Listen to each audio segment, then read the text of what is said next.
Good morning, 5th grade. This is the close read for Patrick Henry, Trumpet of the War, for Wednesday, March 25th.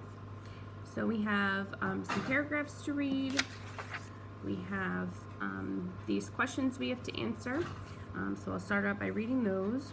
Number 1 says, how did Patrick support the revolutionary cause after the war started? Quote directly from the text. Number 2 says, which details support the idea that Patrick wanted the colonists to fight for their freedom from Britain? Include at least 3 details and quote directly from the text. How are Patrick's speeches connected to the Revolutionary War? Cite evidence from the text in your response.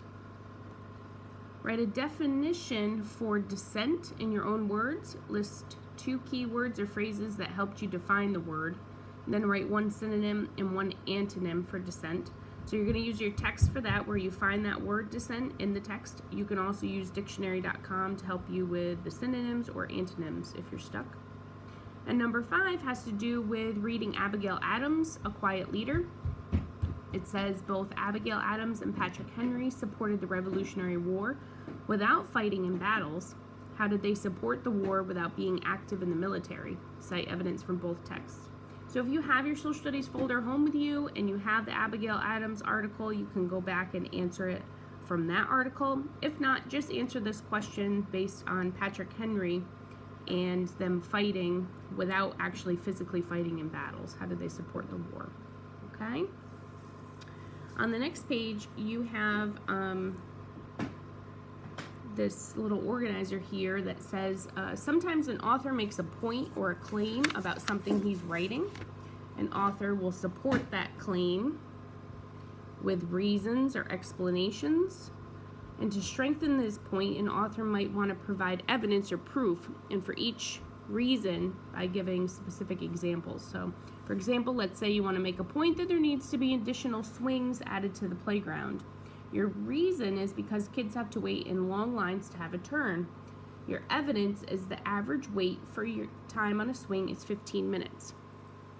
So it's saying here, the author states that Patrick helped jumpstart the Revolutionary War. Hang on. What reasons and evidence does the author give to support this point? Highlight the author's reasons that support the point. All right, so you have a point. You have 1 reason, you have to find 2 other reasons, and then you're going into the text and finding actual evidence to support your reason. Okay? And then you have this question at the bottom. How did Patrick help the Revolutionary War begin? Thank you. Give specific reasons and cite evidence from the text in your response. All right.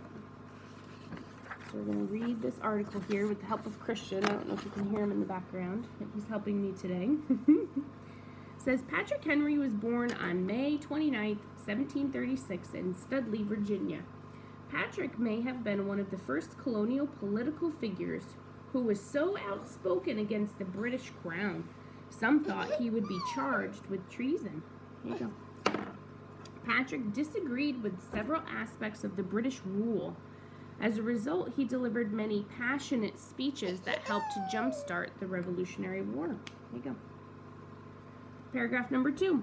Patrick entered into politics in 1765 when he won the election to the House of Burgesses. The House of Burgesses was the first representative legislative body in colonial America. Patrick became a voice of dissent against Britain's colonial policies. He gave heated speeches insisting that only the colonies themselves should be able to levy taxes on its citizens when the Stamp Act of 1765 was passed.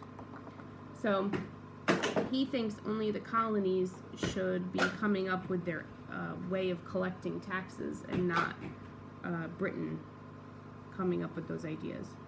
The Stamp Act taxed every type of paper used by the colonists. The revenue from the tax went back to the British Crown. So it didn't even support the colonies directly. Patrick was so outspoken against this that many felt that his comments were treasonous. Unfazed, Patrick continued to lobby, and an increasing number of colonists began to argue with him and became more discontent with British rule. So the more arguing he did, the more people like kind of gained or joined his side. Thank you. He was selected to serve as a delegate in the Continental Congress in 1774. He joined forces with Sam Adams, and the two men urged the colonists, regardless of where they lived, to unite against Britain. Patrick gave his most famous political speech at the Virginia Convention in March of 1775. The purpose of this meeting was to decide to resolve the issue with Britain peacefully or with force. Patrick called for the colonists to bear the issue with Britain, to bear arms, in self-defense, and ended his speech with, quote, "But as for me, give me liberty or give me death," quote. Many colonists were very captivated and inspired by this speech, and the Revolutionary War began shortly thereafter in that same year. In the next paragraph, it says Patrick became the commander-in-chief for the Virginia Army, but he felt he would have a bigger impact as a political figure. He resigned from the position after only 6 months. Patrick became Virginia's first governor in 1776. Patrick continued to support the war by providing supplies and sending troops to fight until the war ended in 1783. Patrick was against British rule of the colonies. He was also hesitant to agree on a new federal government. He believed that individual states should have more control over themselves. He was not in agreement with the U.S. Constitution because he felt it would interfere with the state's individual rights. However, this time, Patrick was not able to sway lawmakers. The Constitution was ratified or approved in the fall of 1787.